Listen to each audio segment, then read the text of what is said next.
Le circuit visuel correspond au déplacement du regard dans la cabine lors de la surveillance des paramètres de vol.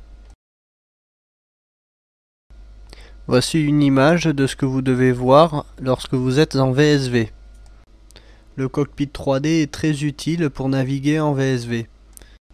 D'une part parce que la vision est relativement large, et d'autre part parce qu'il permet une transition plus rapide entre le travail en cabine et l'extérieur. Le VSV consiste tout simplement à piloter des éléments de vol et en surveiller d'autres. Les paramètres de vol comprennent le panneau VSV ainsi que les paramètres moteurs. Le circuit visuel demande une bonne division de l'attention.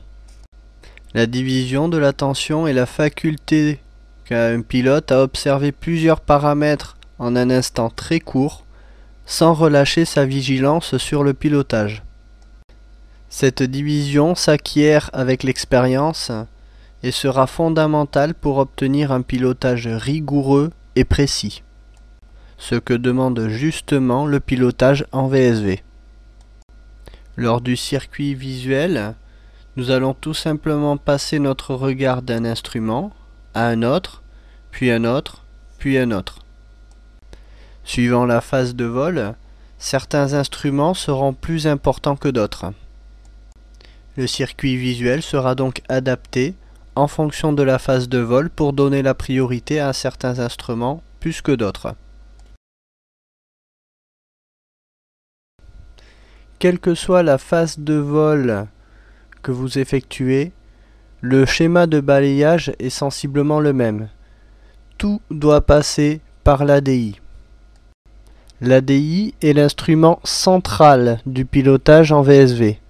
C'est pour cette raison qu'il est placé au centre de tous les instruments.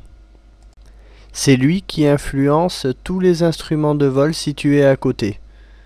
Lorsqu'on bouge quelque chose sur l'ADI, il y a forcément un des instruments à côté qui va bouger. C'est pour ainsi dire le seul instrument que l'on pilote. Les autres instruments ne sont là que pour vérifier et affiner les indications de l'ADI. Le schéma standard est le suivant.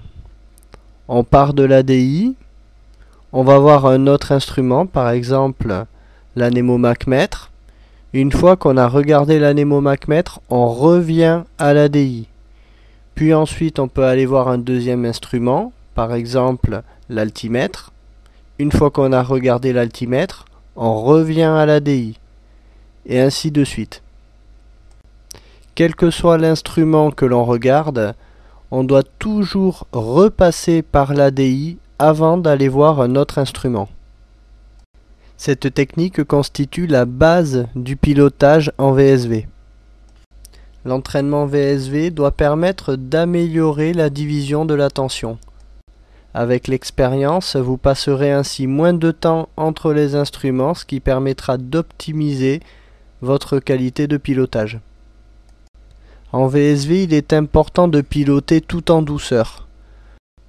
Si vous effectuez des mouvements brusques ou trop amples sur l'ADI, ceci peut avoir des conséquences très néfastes sur le comportement des aiguilles des autres instruments.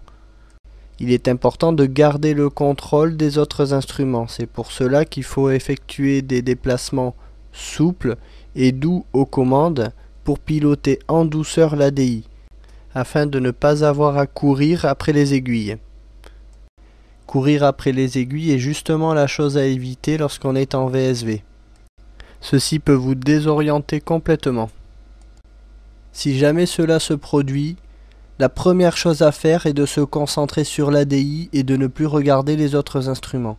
La priorité reste l'ADI. C'est comme si vous regardiez à l'extérieur, sauf que c'est un horizon artificiel. Voyons à présent le circuit visuel à suivre en fonction des phases de vol. Le décollage se fait toujours avec des repères extérieurs.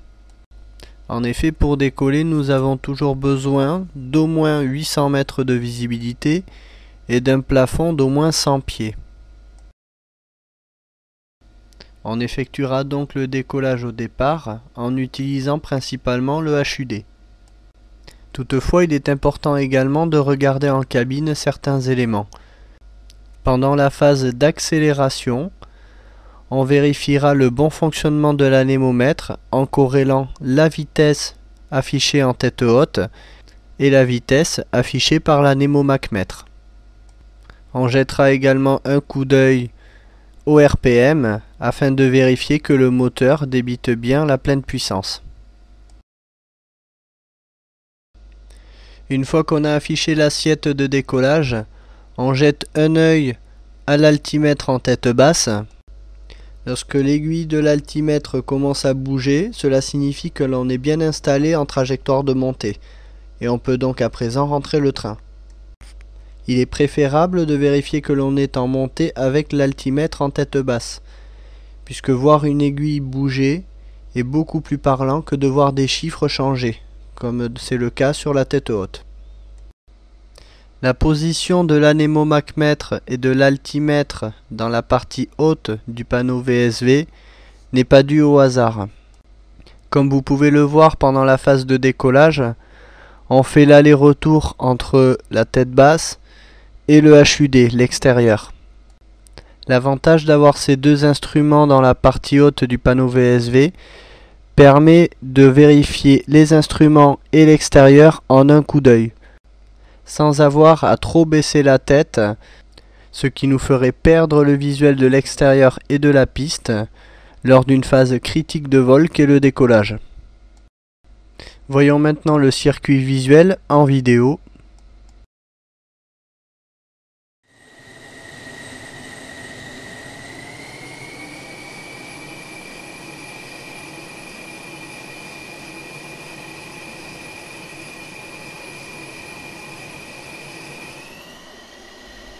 On commence par la vitesse en tête haute, la vitesse en tête basse. On revient, on vérifie l'axe, paramètres moteur, vitesse, rotation, 13 degrés, on vérifie l'altimètre, ça augmente, on rentre le train, on vérifie la vitesse, 250 nœuds, PC coupé, on maintient la trajectoire et on passe maintenant en tête basse pour travailler en VSV. Comme vous pouvez le voir, il faut être méthodique, rapide et précis. Une fois décollé, nous avons rapidement basculé en VSV. La montée va donc se faire en VSV. Nous allons voir ici la montée standard. Tout comme dans le module 1, la montée se fait en affichant plein gaz sec et en jouant sur l'assiette pour maintenir la vitesse de montée. Dans notre configuration 420 nœuds. Le circuit visuel que l'on va suivre pendant la montée sera le suivant. Les instruments principaux à suivre sont l'ADI, l'anémomachmètre et le HSI. En instruments secondaires, nous avons l'altimètre et le variomètre. Ces instruments secondaires nous seront utiles que lorsque l'on approchera du palier. Cela nous donne comme circuit visuel ADI, anémomachmètre, ADI, HSI, ADI, altimètre, ADI, variomètre et on reprend au début. Lorsqu'on approchera de l'altitude de palier, on surveillera plus souvent l'altimètre. Nous sommes ici à 13 000 pieds et on va monter au niveau 200. J'affiche plein gaz sec, je laisse l'avion accélérer. Le but étant d'atteindre environ 400 nœuds avant de débuter la montée.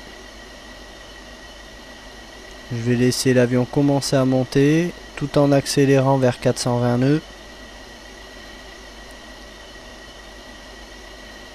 Donc pendant ce temps-là, je pilote l'ADI, j'augmente un peu l'assiette sur l'ADI, je bloque l'assiette, je regarde la vitesse, je reviens à l'ADI, je passe au HSI, je reviens à l'ADI, je passe à l'altimètre, je reviens à l'ADI, je passe au variomètre, je reviens à l'ADI, puis je reprends du début, je repasse à la vitesse, puis à l'ADI, ainsi de suite.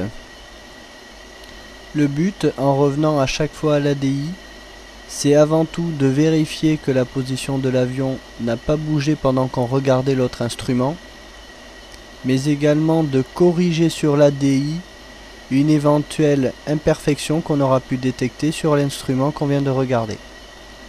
Par exemple, si en regardant l'anémomètre, je remarque que la vitesse est trop faible, quand je reviendrai ensuite à l'ADI, je pourrai apporter une correction en diminuant l'assiette. 1 à 2 degrés devrait suffire et ensuite je verrai ce que ça donne à la vitesse.